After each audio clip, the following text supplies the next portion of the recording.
So just continue shaping the neck. I've gone to a rasp now. Now in my case, I like a relatively slim contour to the neck. So I've down at the first fret, I've made it right around 22 millimeters, and up at the 9th fret about 23 millimeters, a millimeter difference from the surface of the fingerboard to the back of the neck. Now what I tend to do is file down the flat of the back to those dimensions and level it, eyeball it level all the way across the neck, and then round the shoulders over, and then merge it into the heel using the rasp. And this rasp has a curved side which is very coarse, and then a flat side which is much finer. And I can take the bulk of it off the curved side, so I get the general shape I want, and then go back with the flat side and kind of fine tune it. We'll do the final fine tuning with sandpaper. And you want to file right into the edge of the fretboard so it merges in there, so the fretboard becomes part of the curve as well.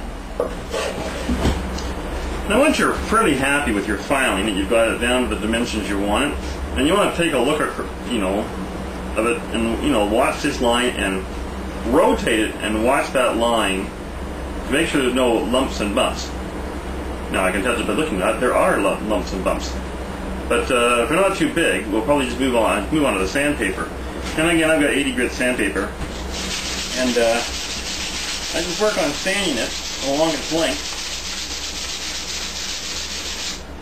checking for how progress is going, and you can feel with your fingers whether there's a bump or something you have to deal with, and get that looking as good as possible before you move on to the other grits of sandpaper. Now the other thing I'll mention, on this guitar, you don't need to do this, I have put a veneer on the back of the peg head as well. I haven't drilled the holes through yet, because I just put it on. There are some benefits from doing so, nothing major. It does help to strengthen the peg head in case the guitar falls on the head, and it'll stop splintering from happening. You're essentially making plywood here. And it makes it a little more decorative. But the way that you decide to ease the angled shape of the peg head into the straight shape of the neck is totally up to you. I mean, I have put a little lip on here with this. I mean, I bent this piece of veneer on the iron and molded it into place there. Often it's just left with the mahogany showing. Although depending on how you did the angled, the 15-degree scarf joint along there can be kind of an unsightly joint left visible across the back of the mahogany, which was the case in this one.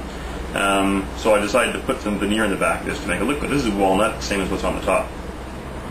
Now before you get too much past the 80 grit stage, before you do too much of your 120, you're going to want to come along with some crazy glue and fill in underneath these holes underneath the ends of the frets. And it'll take several passes of this before those will fill in. But once you get the glue in there and it's dried, you can come back with sandpaper and level it up. And those holes will all but disappear. It's miracle stuff, crazy glue. Now to make life easier, when we go to fit the neck on here, this surface right here where the neck joins again should be flat. You don't want any irregularities or bumps in that. Good way to tell, just take any kind of a straight edge, I got my scraper blade here, and just lay it on there and make sure the surface is straight and flat. There's a little bit of a lump on this side. So all I do is take a large flat block and sand along there like this. And that should take out any irregularities in that. Now once you've done that and you slide this down, you'll probably notice that the tenon hits on the binding at the bottom. So we need to notch out the tenon a little bit to slide down over top of the binding. Take a guess about how much, just by the gap that's at the top and how much further it has to go down. You may discover all kinds of things. There may be little bits of glue in the bottom cavity here that are stopping it from going down. You may find, as I have just done, that the tenon here is hitting the bottom, hitting the back of the guitar and not allowing this to go all the way to the bottom. So I need to trim the bottom of my tenon off a little bit to make it fit. So you just got to work with it and figure out what's hitting where to get this to sit in. Okay, I've been working away on this for a while. Now, I just put some clamps on here to hold it temporarily in place. And what I do is I lay a straight edge on here, right down the middle of the fretboard, on the frets, and I measure. I've marked here in the soundboard a little mark where the saddle will go. Approximately the saddle will go. It's about 11.5 inches from the top of the guitar here. And I'm going to measure how much space there is there between this ruler and the soundboard. And I've got, in my case, just under 1/2 inch. You want that airspace to be the height of your bridge, whatever bridge is going to be, plus a 1/16 of an inch, no more than that. Now my bridge is going to be, I think I said earlier it was going to be 3/8, so it's going to be a little thicker than that. Yeah, this is actually 7/16. So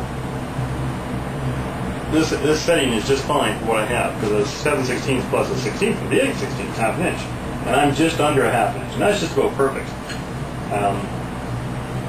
The thing you got to remember when you're working on these cheeks of the neck, the heel here, is that remove very little bits of wood at a time, because for every little bit you remove here will make a big difference in the angle that this sits. So be very careful when you're chiseling. I a lot of the time just do fine tuning with some sandpaper. I've got a block here with a nice square corner on it, and use the sandpaper in here to take off little bits and square it out. Anyway, so when you're done, it should all sit in there flat, and the fretboard should sit pretty nice down there. It might need a little pressure to push it down, but that's okay. You'll also want to watch that the frets here, the 20th fret, kind of matches up evenly on the rosette rings, and that tells you that your neck's kind of straight up and down this way. It looks reasonable. So work away at that. This is probably the single most frustrating aspect of guitar building, is getting those angles right and getting the seam in here to be nice and sharp and crisp and close up. But with some perseverance, you'll get it. It'll take a few hours.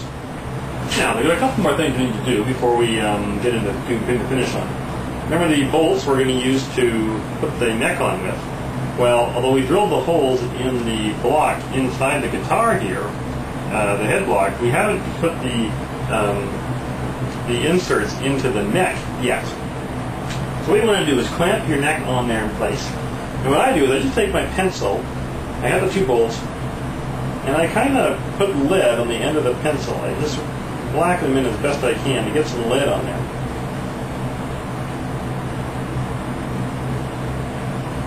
And then I take and I put those in the holes and push them up against the neck and just give them a twist, and hopefully it'll make a mark on the mahogany. So there's the one, and the other one.